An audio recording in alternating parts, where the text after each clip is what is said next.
विद्यार्थी मित्रांनो, मी रुपाली देवरमणी आज इयत्ता 12वी विषय इतिहास प्रकरण 10 शीत युद्धाबद्दल आपल्याला माहिती पाहायचं आहे. तर पहिल्यांदा आपण या पाठामध्ये शीत युद्ध ही संकल्पना समजावून घेणार आहोत. त्यामध्ये शीत युद्धाची व्याख्या प्रथमतः आपल्याला पाहायचं आहे. दुसऱ्या महायुद्धानंतर एका बाजूला भांडवलशाही राष्ट्रे आणि दुसऱ्या बाजूला कम्युनिस्ट राष्ट्रे यांच्यात सत्ता व प्रभाव यांच्यासाठी जो संघर्ष सुरू झाला त्याला आपण काय म्हणतो, शीत युद्ध असे म्हणतो. मग दुसऱ्या महायुद्धाच्या काळात वाल्टर लिपमन या वृत्तपत्रात लेखन करणाऱ्या स्तंभ लेखकांनी सर्वप्रथम कोल्ड वार, त्यालाच काय म्हणतात, शीत युद्ध हा शब्दप्रयोग वापरलेला आहे. कोल्ड वार संकल्पनेत पुढील घटकाचा समावेश आहे. शीतयुद्ध म्हणजे प्रत्यक्ष युद्धाचा अभाव, दुसरा आहे तीव्र शस्त्रस्पर्धा, तिसरा आहे आक्रमक राजनीती, चौथा आहे आंतरराष्ट्रीय पातळीवर परस्पर अविश्वास आहे, पाचवा आहे राजकीय व आर्थिक दबाव आहे, सहावा आहे तत्वप्रणालीचा संघर्ष. हे शीतयुद्धाचे महत्त्वपूर्ण घटक असून आता आपल्याला शीतयुद्धाची पार्श्वभूमी पाहायची आहे.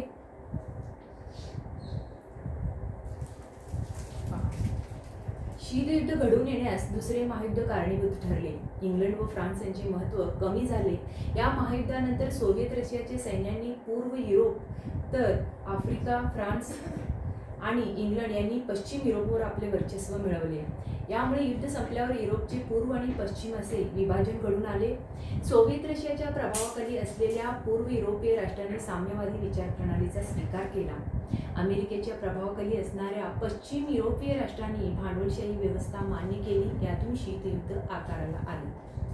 अशा प्रकारे तुम्हाला माहित आहे का, थोडीशी माहिती आपण पाहू शकतो. साम्यवादी विचारसरणीच्या प्रभावाखाली पूर्व युरोप आणि लोकशाहीचा पुरस्कार करणारा पश्चिम युरोप यांच्या विभाजनाला उद्देशून इंग्लंडचे प्रधानमंत्री सर विन्स्टन चर्चिल यांनी पोलादी पडदा ही संज्ञा वापरलेली आहे. आता आपल्याला शीत युद्धाची वाटचाल या मुद्द्याविषयी आपल्याला पाहायचे आहे.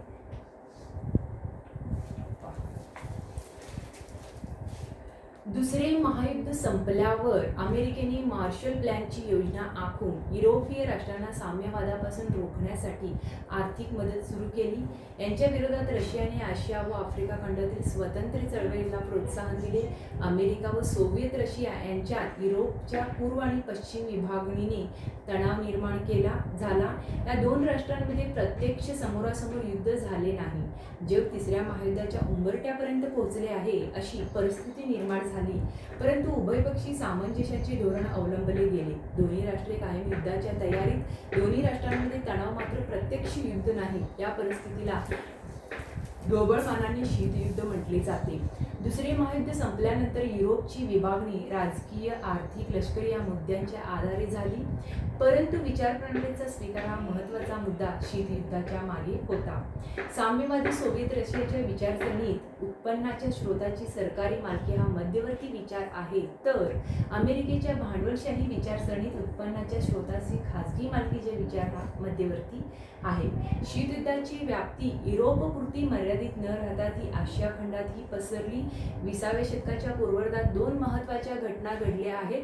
यात सोव्हिएत रशिया आणि चीन यांच्यातील लष्करी करार आणि उत्तर व दक्षिण कोरिया यांच्यातील संघर्ष ह्या महत्त्वाच्या घटना होत. सोव्हिएत रशियाचे प्रमुख जोसेफ स्टॅलिन यांच्या काळात शीतयुद्ध सुरू झाले. त्यांच्यानंतर सोव्हिएत रशियाचे प्रमुखपदी निकिता क्रुश्चेव आले. आण्विक युद्धाची संहारकता काय असू शकते याची त्यांना कल्पना असल्यामुळे त्यांनी सोव्हिएत रशियाची भूतकाळातील भूमिका बदलून वास्तववादी धोरण स्वीकारले. त्यांनी सोव्हिएत रशिया आणि अमेरिका यांच्या शांततामय सहजीवनावर भर दिला. या धोरणातूनच या दोन्ही राष्ट्राच्या प्रमुखाची भेट घडून आली. अशा प्रकारे सोव्हिएत रशियाचा एक गट आणि अमेरिकेचा एक गट याविषयी आपण माहिती पाहणार.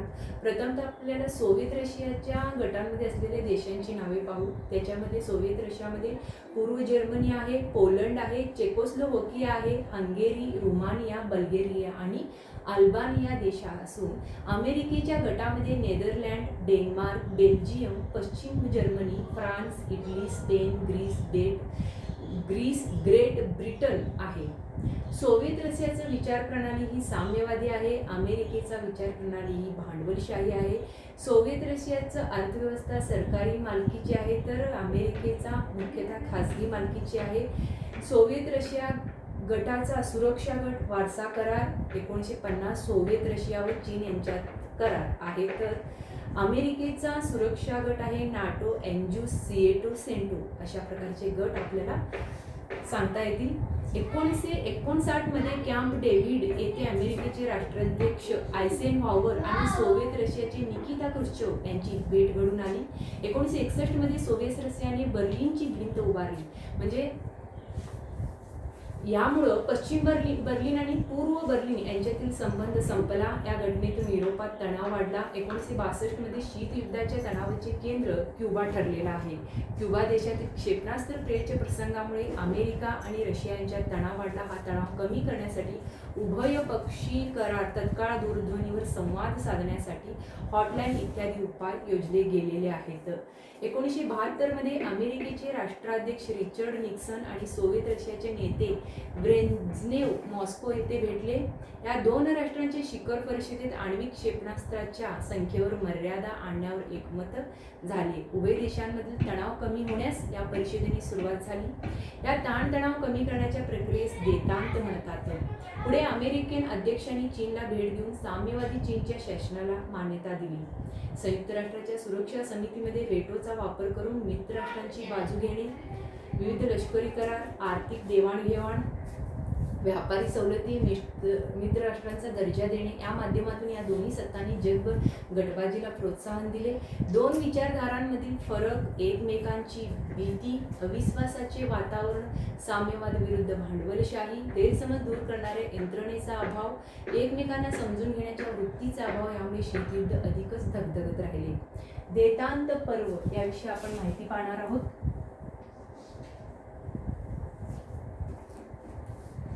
अमेरिका आणि सोव्हिएत रशियाने देतांत प्रक्रिया चालू ठेवण्याची भूमिका घेतली.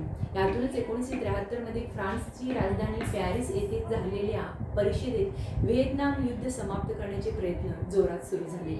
1975चा हेल्सिंकी परिषदेने शांततेची चर्चा अधिकच पुढे नेली. या परिषदेत अमेरिका आणि सोव्हिएत रशिया प्रमुख राष्ट्रांबरोबरच युरोपातील 35 राष्ट्रे सहभागी झाली. पूर्व आणि पश्चिम युरोपियन देशांमधील तणाव कमी करण्यासाठी ही परिषद आयोजित करण्यात आली होती. 1978च्या कॅम्प डेव्हिड परिषदेने इस्रायल आणि अरब यांच्यातील वाद सोडवण्याच्या प्रयत्नावर भर देण्यात आला. 1979 या वर्षी इराणमध्ये राजकीय क्रांती झाली. इराणच्या शहाची हकालपट्टी होऊन आयतोल्ला खोमेनी यांची सत्ता इराणमध्ये आली. इराणने अमेरिकेबरोबरचे राजनैतिक संबंध संपवून सेंटो कराराचा त्याग केला. सोव्हिएत रशियाने अफगाणिस्तानमध्ये कारमाल यांच्या नेतृत्वाखाली 1979 मध्ये समाजवादी सरकार स्थापले. सोव्हिएत रशिया आणि अमेरिका यांच्यामध्ये अंतराळयान आणि अण्वस्त्राच्या क्षेत्रातील स्पर्धा प्रथमपासूनच होती. पुढे लांब पल्ल्याची क्षेपणास्त्रे दोन्ही देशांनी विकसित केली. त्यानंतर अण्वस्त्राची संख्या व तीव्रता कमी करण्यासाठी त्यांच्यामध्ये करारही झाले. अशा प्रकारे खेळाच्या माध्यमातून राजकारण करण्याचा प्रयत्न झाला. सोव्हिएत रशियाच्या अफगाणिस्तानमधील हस्तक्षेपामुळे अमेरिकेने मॉस्को येथील ऑलिम्पिकवर बहिष्कार टाकला. तिसरे महायुद्ध केव्हाही होऊ शकते याची जाणीव अमेरिका आणि सोव्हिएत रशिया या देशांना होती. ते टाळण्यासाठी उभयपक्षींनी आण्विक क्षेपणास्त्राच्या वापरावर मर्यादा घालणारा करार केला. पुढचा आहे गोर्बाचेव यांचा कालखंड.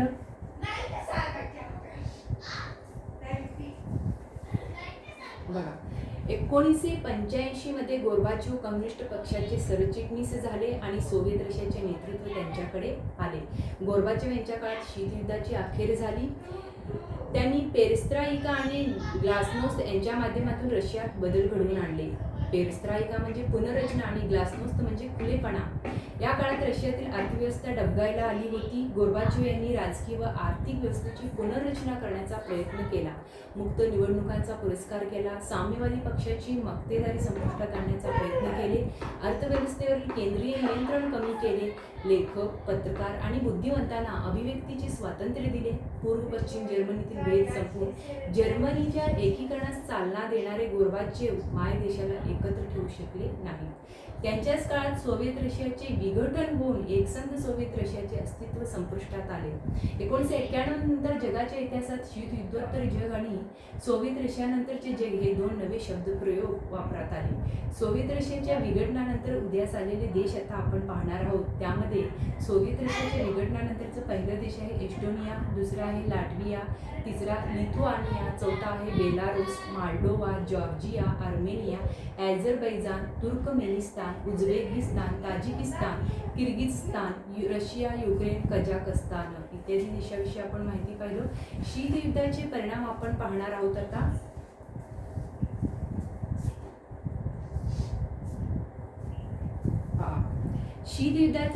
शीतयुद्धाच्या काळात झालेल्या राष्ट्रांमध्ये गैरसमज, जगाचे दोन गटात विभाजन, गुप्त राजकीय हालचाली व करारास प्राधान्य, निशस्त्रीकरणाकडे दुर्लक्ष, विज्ञानाचा संहारक अस्त्र निर्मितीसाठी वापर, अन्न, वस्त्र, निवारा आणि लोकसंख्या या महत्त्वाच्या प्रश्नांकडे दुर्लक्ष करणे ह्यासारख्या गोष्टींमुळे मानवाच्या भवितव्य धोक्यात आलेलं होतं.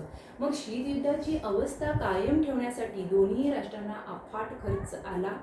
सोव्हिएत रशियाच्या पाडावाचे पर्यावसन अमेरिका ही एकमेव महासत्ता होण्यात आला.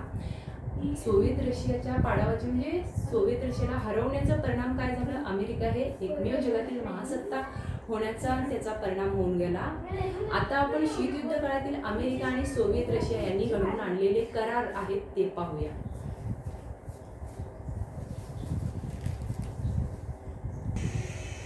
तर आता आपण नाटो, एन्जूस, सिएटो, सेंटो, वार्सा करार आपण पाहणार आहोत. हे सगळे कशाचे होते तर नाटो, एन्जूस, सिएटो, सेंटो आणि वार्सा करार हे सोव्हिएत रशिया आणि अमेरिका ह्या दोन्ही देशांनी केलेल्या कराराविषयी होतं. पहिल्यांदा आपण नाटो पाहणार आहोत. त्यालाच काय म्हटलं जातं? नॉर्थ अटलांटिक ट्रीटी ऑर्गनायझेशन 1949 मध्ये झालेला होता. सोव्हिएत रशियाच्या विस्तारवादाविरुद्ध युरोपीय राष्ट्रांना लष्करी संरक्षण देण्यासाठी नाटो या संघटनांची स्थापना करण्यात आली. Norway, France, Italy, Denmark, Great Britain, America, Netherland, Portugal, तुर्कस्तान, पश्चिम Germany, Greece, Belgium, Canada, Iceland, Luxembourg आणि स्पेन इत्यादी देश नाटो या संघटनेचे सभासद होते. नाटोचा बोधचिन्ह आहे ओटान, म्हटले त्यालाच काय म्हटलं जातं? नाटो असं म्हटलं जातं. मग नाटो करारात पुढील महत्त्वाची कलमे होती. करारातील कोणत्याही एक अथवा त्याहून अधिक राष्ट्रावर कोणीही आक्रमण केल्यास ते सर्वांवरील आक्रमण मानले जाईल. नाटोचे सभासद देश शांतता आणि सुरक्षितता टिकविण्यासाठी प्रयत्न करतील. सभासद राष्ट्रांनी परस्परांमध्ये प्रश्न विचार विनिमयाने सोडवावे. नाटोचे प्रमुख केंद्र पॅरिसमध्ये आहे. नाटोचे महत्त्वाचे निर्णय अमेरिका घेत असे. पुढील काळात नाटोला प्रत्युत्तर देण्यासाठी सोव्हिएत रशियाने साम्यवादी राष्ट्राचा वारसा करार घडवून आणला. पुढचा आहे एन्जूस करार. एन्जूस कराराविषयी आपल्याला माहिती पाहायचं आहे.